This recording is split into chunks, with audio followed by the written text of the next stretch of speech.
प्रधानमंत्री जी की लड़ाई को ईमानदारी से लड़ने की जरूरत है। काले धन के खिलाफ उनकी मुहिम ने नेताओं, नौकरशाहों की जुगलबंदी को और उनकी जुगल जोड़ी को बेचैन कर दिया है। प्रधानमंत्री जी, आप भले ही ना बताएं कि वो कौन से लोग हैं जो आपको बर्बाद कर सकते हैं, लेकिन ये वही लोग हैं जो आपका हाथ पकड़कर क्षमादान मांग लेते हैं।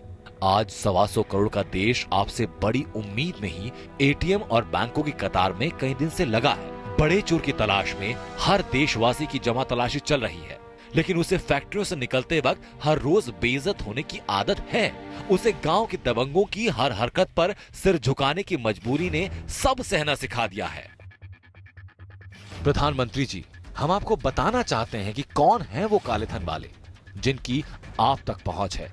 आज हम बताएंगे उस तबके के बारे में जो अपने और अपनी पत्नी के पैसों का हिसाब देने को तैयार नहीं है। ये है देश के बड़े नौकरशाहों का तबका जो कई स्वयंसेवी संगठनों से जुड़ा है।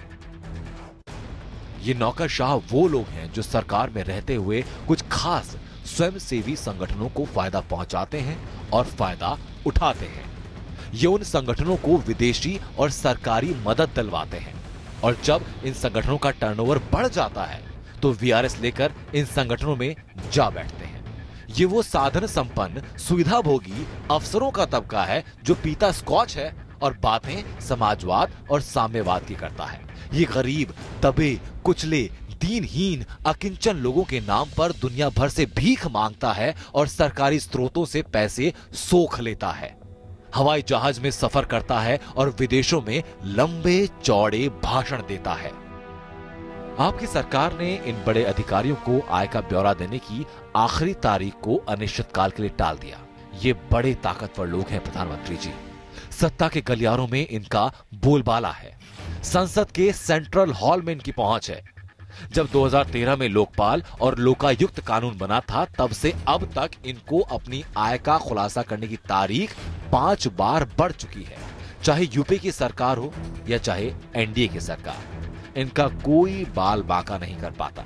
इस तबके का बड़ा हिस्सा ताउम्र घूसखोरी करता है और रिटायरमेंट के बाद कुर्ता पहन लेता है।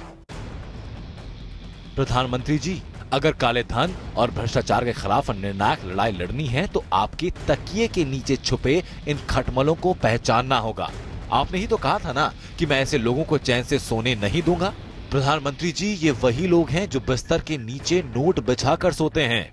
ये कार्यपालिका से लेकर विधायिका तक फैले हुए हैं। इनकी ताकत का अंदाजा इसी बात से लगाया जा सकता है कि इनकी रहनुमाई के लिए आपके पास सांसदों का एक दल पहुंचा था।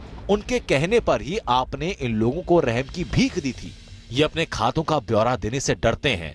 आपकी नजरों करम की वजह से इन्हें इस बार लंबी मोहलत मिल गई।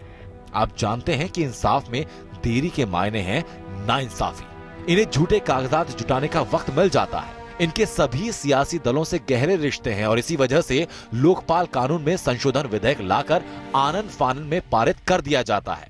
प्रधानमंत्री जी, आपको बताना चाहते हैं हम कि लोकपाल और लोकायुक्त कानून 2013 के तहत ऐसे अधिकारियों के साथ उनकी पत्नी और बच्चों की आय, चल अचल संपत्ति का ब्यौरा हर 31 मार्च या 31 जुलाई से पहले अनिवार्य रूप से देने का प्रावधान था, लेकिन विपक्ष के विरोध के बावजूद संशोधन स्थायी समिति को भेज दिया गया।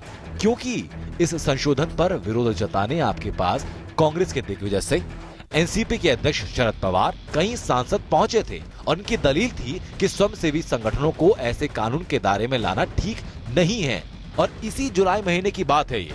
आपको धारा 21 के तहत अपने विशेषाधिकार का इस्तेमाल कर आदेश को निरस्त करना पड़ा था। प्रधानमंत्री जी, अगर आप चंद सांसदों का दबाव नहीं सह पाते तो इस नौकरशाही की सवारी आप कैसे कर पाएंगे? लोगों का मानना है कि नौकरशाही ही आपके नोटबंदी के फैसले को फेल करने में लगी है।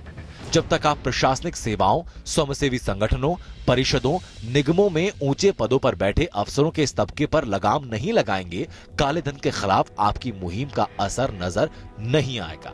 जब आप इन चूहों के बिल में दवा डालेंगे तो ये एटीएम की कतारों में भी नजर आएंगे।